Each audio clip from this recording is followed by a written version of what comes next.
नमस्कार दोस्तों, मैं रोहित राठौर लेकर आया हूं आपको एक नए ब्लॉग में, जिसमें हम मैनपुरी से फतेहपुर सीकरी की यात्रा करेंगे।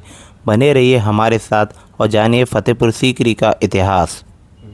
दोस्तों, अभी हम मैनपुरी से 5:15 बजे फतेहपुर सीकरी के लिए यहां से निकल दिए हैं।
भारत में मुगलों का आगमन 1526 के आसपास हुआ, लेकिन उस समय तक आगरा का कोई बहुत विशेष महत्व नहीं था।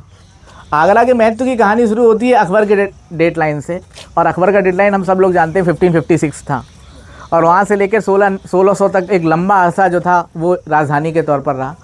हुआ ये कि आसपास के राजाओं ने जब लगातार हमले बढ़ाने की कोशिश की तो फतेहपुर सीकरी को एक मजबूत किले के तौर पर स्थापित करने का प्रयास किया गया, और उसी ऐतिहासिक इमारत की ओर हम लोग चल रहे हैं।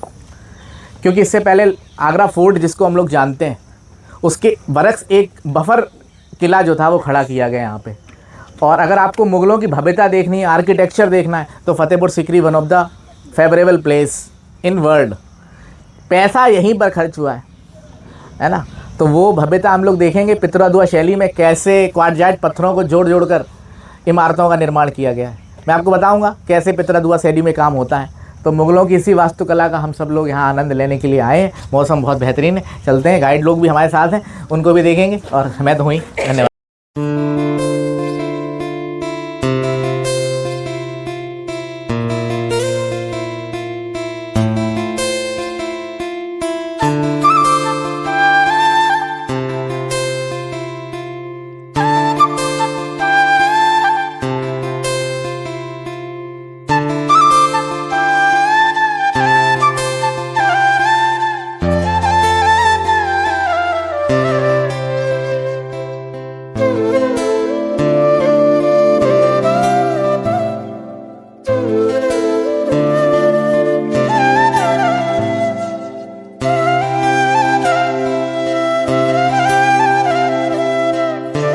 उत्तर प्रदेश के इतिहास अध्ययन के क्रम में हम लोग देखते हैं कि उत्तर प्रदेश सांस्कृतिक विरासत की जमीन रही है, और यहाँ पर मुगल काल से लेके और वर्तमान में जो दौर चल रहा है वहाँ पर काफ़ी स्थापत्य कला का विकास हो रहा है।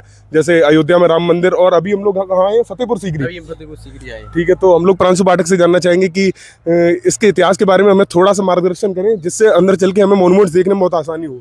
सबसे पहले ऋषभ आपका बहुत बहुत धन्यवाद जी। आज हम रोहित का भी बहुत बहुत धन्यवाद। आज हम मैनपुरी से चल के फतेहपुर सीकरी प्रस्थान किया है, और हमारा जो टूर आज आया है आरवी ग्रुप कोचिंग के मार्गदर्शक और संस्थापक आरवी ग्रुप के जो हैं पारस सर के नेतृत्व में आज हम सभी लोग यहाँ उपस्थित हुए हैं। तो सबसे पहले हम अकबर की बात करते हैं। इतिहास में हमने खूब पढ़ा है अकबर का शासन, अकबर ने क्या क्या कार्य किए। तो अकबर के जो कार्य हैं उनके अधिकांश का फतेहपुर सीकरी में ही देखने को मिलते हैं। 1571 में अकबर ने फतेहपुर सीकरी की स्थापना की थी। उसके बाद 1575 के आसपास उन्होंने इसको अपनी राजधानी के तौर पर स्थापित किया था।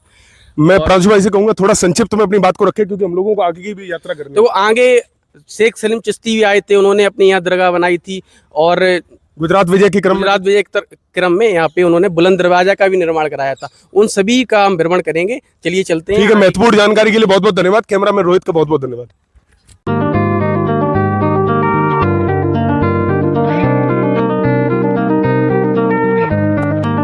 चांदी के सिक्के चले, कांसे के सिक्के चले, और ये मिंट, जिसको मिंट कहा जाता है, रॉयल मिंट थी ये, शाही खजाना, मतलब पूरे भारत की सत्ता का जो पैसा था वो यहाँ से जाता था। इसकी भव्यता आप अंदाज़ा नहीं लगा सकते। ये जो मीना बाज़ार के बारे में बताया गया, आप क्या समझते हो मीना बाज़ार में क्या बिंदी पाउडर बिकता था?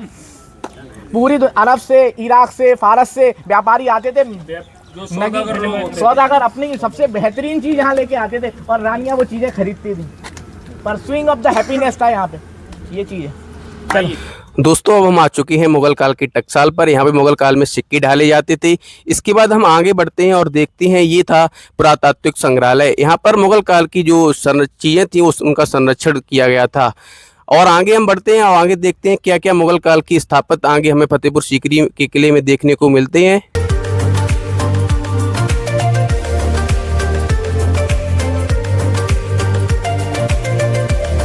अब हम यहाँ से टिकट प्राप्त करेंगे और टिकट प्राप्त करने के उपरांत किले के अंदर प्रवेश करेंगे। अब हम दीवाने आम के प्रांगण में आ चुके हैं। इस जगह पर मुगल बादशाह अकबर बैठते थे और आसपास के गलियारों में उनके मंत्रीगण बैठते थे। इस हरी भरी घास वाली मैदान में आम जनता बैठा करती थी। इसी जगह पर राजा न्याय भी दिया करते थे, इस कारण इसे न्याय स्थल भी कहा जाता था। यहाँ देखने के लिए दो जगह हैं, फतेहपुर और सीकरी। इस जगह को सीकरी बोलते हैं। ये पूरा अकबर का पैलेस से अकबर के रहने की जगह है। सम्राट अकबर यहाँ पर रहते थे। सम्राट अकबर की जो यहाँ 3 रानियाँ थी, उन तीनों रानियों के महल भी आपको अंदर दिखाएंगे। और पंच महल अंदर है, दीवान ख़ास अंदर है, और जोधाबाई का जो महल है वो भी अंदर है। अनूप तालाब जिसको बोलते हैं, जहाँ तानसेन और बैजू बाबरा संगीत गाया करते थे, वो भी इसी के अंदर है। तो इस पूरे किले को सीकरी बोलते हैं। ये सिर्फ अकबर के रहने की जगह थी। दूसरा किला इसके बाद आप लोग देखने जाओगे वो फतेहपुर है। वो अकबर का रिलीजियस प्लेस है, अकबर का धार्मिक स्थान है। वहीं वो दरगाह है हजरत शेख सलीम चिश्ती बाबा की, जिनकी दुआ से यहाँ सम्राट अकबर को बेटा मिला। तब जाकर ये सब कुछ बनाया था सम्राट अकबर ने अपने बेटे की खुशी में। अगर सम्राट अकबर को यहाँ से बाबा सलीम चिश्ती की दुआ से बेटा नहीं मिलता, ना तो यहाँ फतेहपुर सीकरी होता ये, ना आगरा में ताजमहल आगरा फोर्ट होता, ना दिल्ली के अंदर लाल किला होता। क्योंकि दिल्ली का जो लाल किला बनाया वो शाहजहाँ ने बनाया, जिसने ताजमहल बनाया था। दोनों को मिलाकर यहाँ कंबाइंड फतेहपुर सीकरी बोलते हैं। दुनिया का माना हुआ जो दरवाज़ा है, जिसको बुलंद दरवाज़ा बोलते हैं, बुलंद इज़ द हाइट एंड दरवाज़ा is the gate, highest gate in Asia, biggest arch in the world, वो भी फतेहपुर में है। तो दोनों को मिलाकर कंबाइंड यहाँ फतेहपुर सीकरी बोलते हैं। उस ज़माने में इसका नाम फतेहपुर सीकरी नहीं था, क्योंकि मुग़लों से पहले यहाँ पर राजपूत लोगों का राज था, जो सिकरवार लोग थे।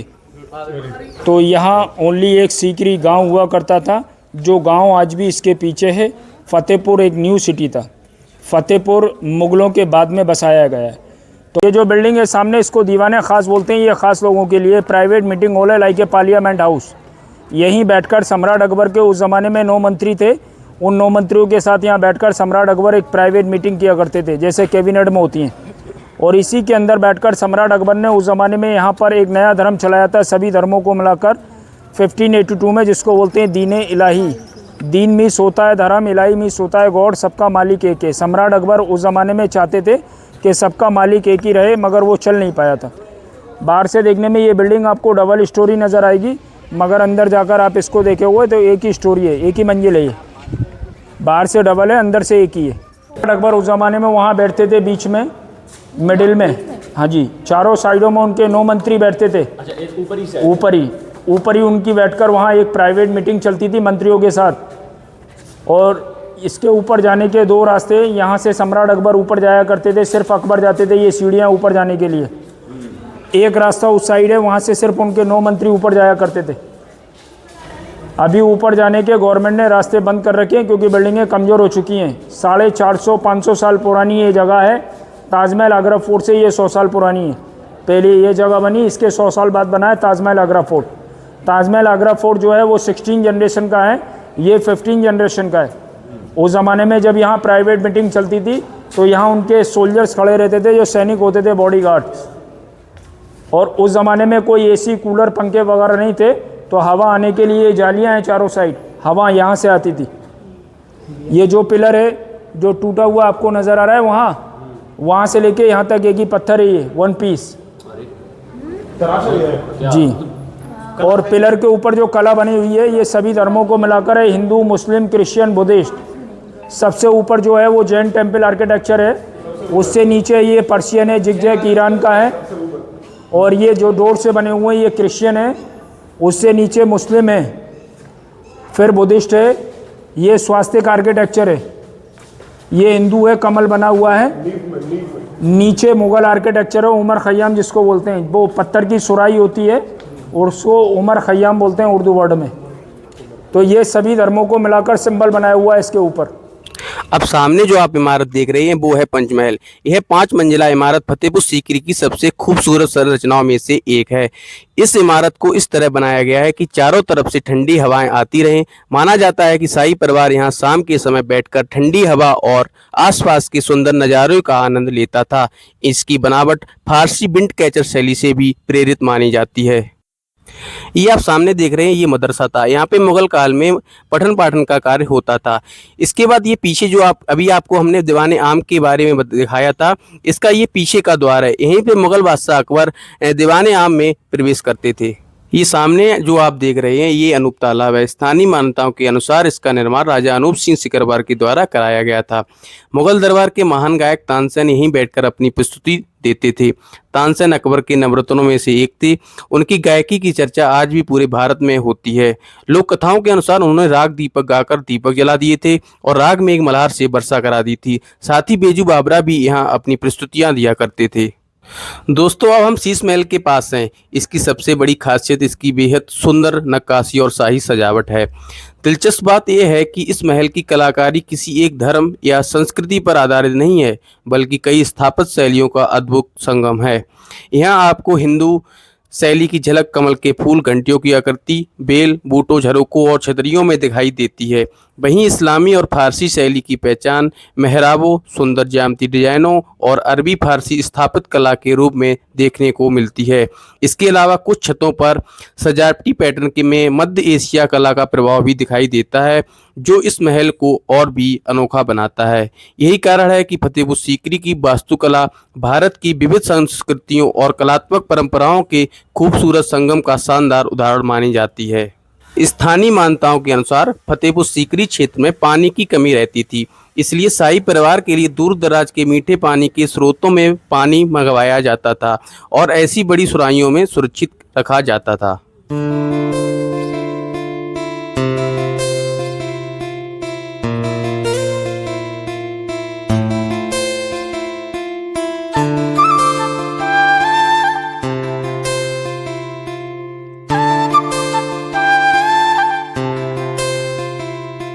दोस्तों ये मुगल सम्राट अकबर का बेडरूम, जिसे ख्वागाह भी कहा जाता था। यहीं अकबर आराम करते थे और अपने निजी समय बिताते थे। इस कमरे को इस तरह बनाया गया था कि गर्मियों में भी अंदर ठंडक बनी रहे। मोटी दीवारें और हवा आने जाने की व्यवस्था उस समय की शानदार वास्तुकला को भी दिखाती थी। दोस्तों सोचिए, लगभग 450 साल पहले यहीं से भारत की सबसे शक्तिशाली सम्राट अपने दिन की शुरुआत किया करते थे।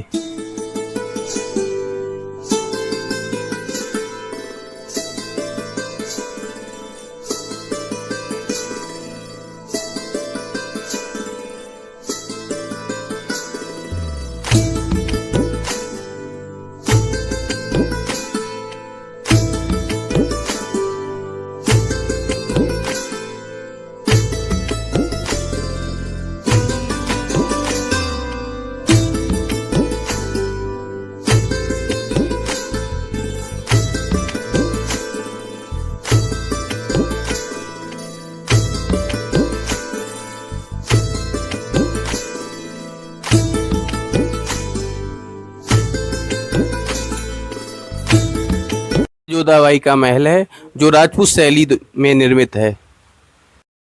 अब ये सामने आप देख रहे हैं जोधाबाई की रसोई, जहां शाही परिवार के लिए भोजन तैयार किया जाता था। स्थानीय परंपराओं के अनुसार जोधाबाई के लिए यहां अलग से शाकाहारी भोजन बनाया जाता था। हालांकि इस बात के सभी विवरण ऐतिहासिक रूप से पूरी तरह प्रमाणित नहीं है, लेकिन यह स्थान आज भी इसी नाम से प्रसिद्ध है। रसोई की बनावट ऐसी थी कि धुआं आसानी से बाहर निकाला जाए और खाना बनाने में सुविधा रहे। दोस्तों ये रसोई हमें मुगल काल की शाही जीवन शैली और उस समय की बेहतरीन योजना की एक झलक दिखाती है। ये सामने आप देख रहे हैं, ये रानी का गर्मी के लिए महल है, जो कि जालीदार दीवारों के होने के कारण ठंडी हवा आती थी, जो कि गर्मियों के लिए सुविधाजनक जगह थी। और यह है सर्दियों के लिए महल। यहाँ पर उनकी दासियों का निवास स्थान था और ऊपर मीनारों में सैनिक पहरा दिया करते थे, जो कि किन्नर थे।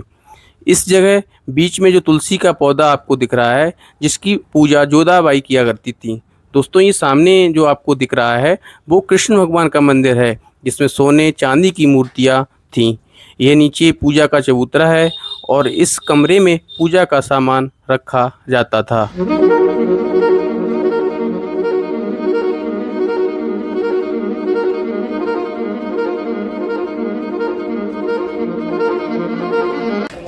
दोस्तों, अभी हम लोग बुलंद दरवाजा की ओर जा रहे हैं। सीकरी को कंप्लीट कर लिया, अब हम फतेहपुर की तरफ जा रहे हैं।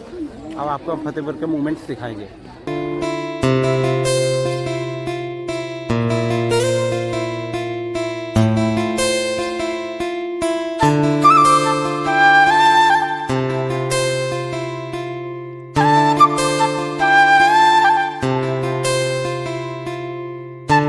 ये जो गेट देख रहे हैं, इसी गेट को बोलते हैं बादशाही गेट, जो कि यहाँ से अकबर बादशाह की फैमिली इस गेट से अंदर एंट्रेंस करते थे।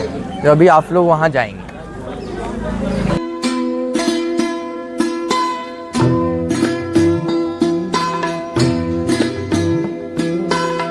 वो जगह जो देखा है उस जगह को बोलते हैं सीकरी और इस जगह का नाम है फतेहपुर, लेकिन दोनों को ही मिलाकर कंबाइंड में बोलते हैं फतेहपुर सीकरी।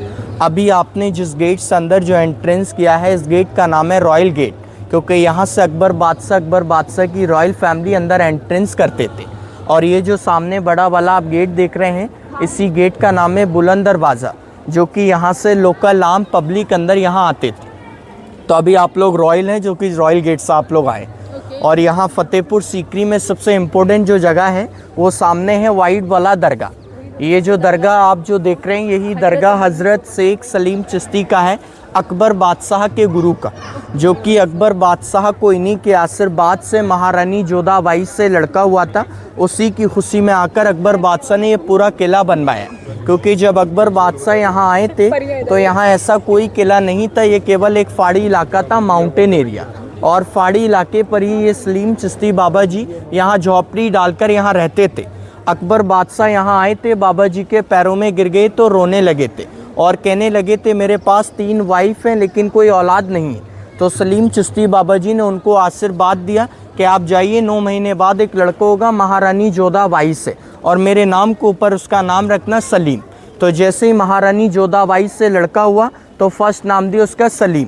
जब वो थोड़ा बड़ा हुआ तो उसको प्यार से बोलते थे सेकू, क्योंकि वो शेख की दुआ से पैदा हुआ था। जब अकबर बादशाह ने उसी की खुशी में आकर ये पूरा किला बनाया, उसको राजगद्दी पे बैठाला, उसका नाम दिया जहांगीर। जहांगीर मीन्स जहाँ का बादशाह। तो अगर ये आशीर्वाद नहीं देते तो ना ही ये किला बनता, ना ही आगरा ताजमहल, क्योंकि आगरा ताजमहल अकबर बादशाह के पोते ने बनाया था, शाहजहां।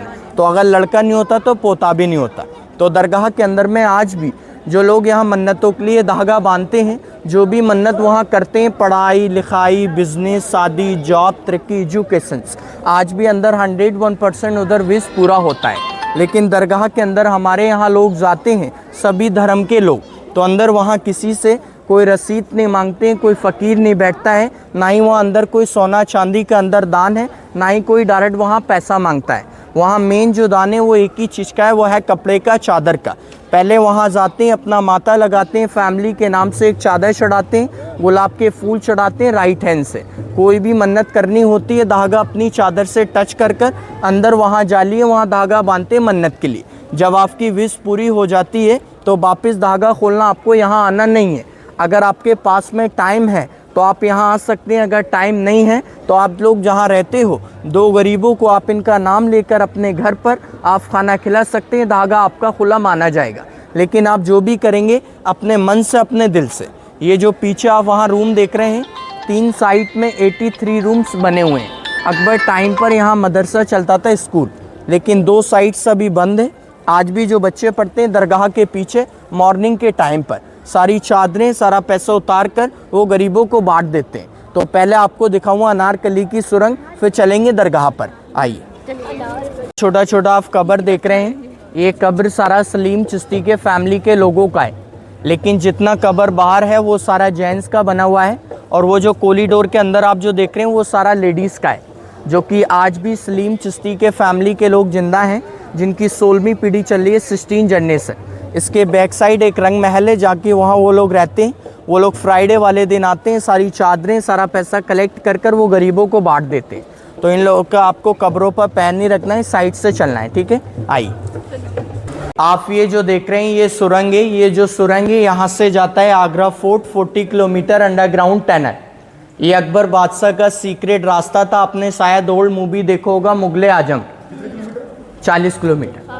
आपने शायद ओल्ड मूवी देखा होगा मुगले आजम, जो कि दीवार के अंदर एक अनारकली को जो चिनवाया गया था। अनारकली जो थी वो एक दासी की लड़की थी और अकबर बादशाह का लड़का उससे प्यार करता था। आपने गाना सुना होगा, प्यार किया तो डरना क्या। लेकिन अकबर बादशाह नहीं चाहते थे कि एक नौकरानी की लड़की मेरे घर की बहू बने, तो इसलिए अकबर बादशाह ने फैसला उसको दीवार के अंदर चिनवाया गया था। लेकिन ऐसा नहीं तो उसको चिनवाया नहीं गया था, वो इसी के रास्ते से उसको यहाँ से आगरा फोर्ट निकाला था। अंदर से जो है ये सुरंग टूट चुका है, इसलिए इसको गवर्नमेंट ने अभी बंद किया। अभी आप जो है वाइट दरगाह के अंदर जाएंगे, सबसे पहले अपना हैंड वॉश करेंगे, सर को कवर करेंगे। जिसके पास हैंकी, रुमाल, कैप, चुंदरी है वो सर पर लगा लेना। जिसके पास अगर नहीं है तो वहाँ अंदर चुंदरी, कैप मिलते हैं, वो फ्री है, उनका कोई चार्जेस नहीं है। आपको राइट पैर से अंदर एंट्री करना है, सीधे पैर से राइट पैर गुड लक होता है। और एक धागे पर आप एक व्यक्ति 3 मन्नत कर सकता है। मन्नत 3 से कम कर सकते हैं, लेकिन ज़्यादा नहीं करेंगे। जो लोग मैरिड हैं वो अपने हस्बैंड को बता सकते हैं, जो लोग अनमैरिड हैं वो अपना दिल में रखेंगे, ठीक है। फर्स्ट राइट फुट एंट्रेंस करना है। आपको मैं एक शायरी सुना देता हूँ कि देखिए, तपन सूरज से होती है, कि तपन सूरज से होती है और जलना ज़मीन को पड़ता है, और मोहब्बत निगाहों से होती है, तड़पना दिल को पड़ता है। आइए, ये जितनी भी कब्र हैं ये पूरा लेडीज़ का है। आ जाओ। आया तेरे सर पर दीवाना, आया तेरे दर पर दीवाना, आया हो आया, आया तेरा दीवाना, आया तेरे दर पर दीवाना, आया तेरे दर पर दीवाना, तेरा दीवाना, तेरा दीवाना, तेरा दीवाना, आया तेरे दर पर दीवाना, आया तेरे दर पर दीवाना। दोस्तों, अब हम पहुंच चुके हैं बुलंद दरवाजा, जो फतेहपुर सीकरी की सबसे प्रसिद्ध पहचान है। इसका निर्माण मुगल सम्राट अकबर ने 1601 ईस्वी में गुजरात विजय के उपलक्ष्य में कराया था। लगभग 176 फीट ऊंचा यह दरवाजा दुनिया के सबसे विशालतम दरवाजों में से एक है। इसकी विशाल सीढ़ियां लाल बलुआ पत्थर की भव्य बनावट और सफ़ेद संगमरमर की सजावट से बनी हुई हैं। दोस्तों, जब आप इस दरवाजे के सामने खड़े होते हैं तो इसकी विशालता देखकर अंदाजा लगा सकते हैं कि मुगल स्थापत्य कला अपने समय में कितनी अद्भुत थी।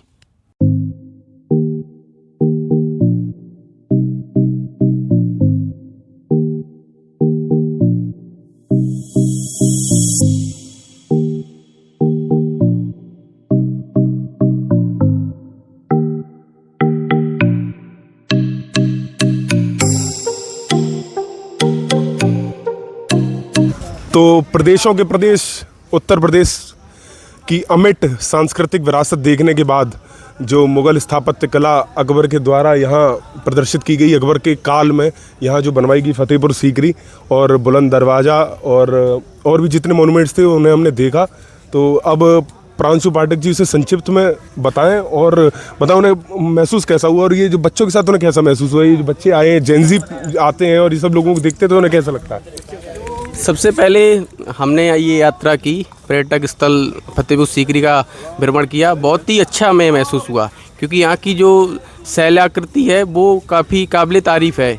और सबसे पहले हम यहाँ पे दीवाने आम, दीवाने खास का भ्रमण किया, उसके बाद बुलंद दरवाज़ा का भी भ्रमण किया। उसके बाद एक शेख सलीम चिश्ती की जो दरगाह है ये काफ़ी प्रसिद्ध है फतेहपुर सीकरी के अंदर, इसका भी हमने भ्रमण किया। इसके उपरांत हमारे साथ जो हम सब स्टूडेंट हैं, जैन जी है, और आजकल जैन जी एकदम चरमोत्कर्ष पर चल रही है अपनी बात रखने के लिए। हम सब लोग साथ आए हैं और हमने आज भ्रमण किया। इसके उपरांत अभी हम आगरे का किला अभी देखने भी जाएंगे। तो मैं प्रांशु जी का बहुत बहुत धन्यवाद दूंगा, उन्होंने मुझे संक्षिप्त जानकारी दी। और अब यहाँ पर हम लोग अपनी वीडियो ख़त्म करते हैं और आगे चलते हैं आगरे के किले की तरफ। बहुत बहुत धन्यवाद।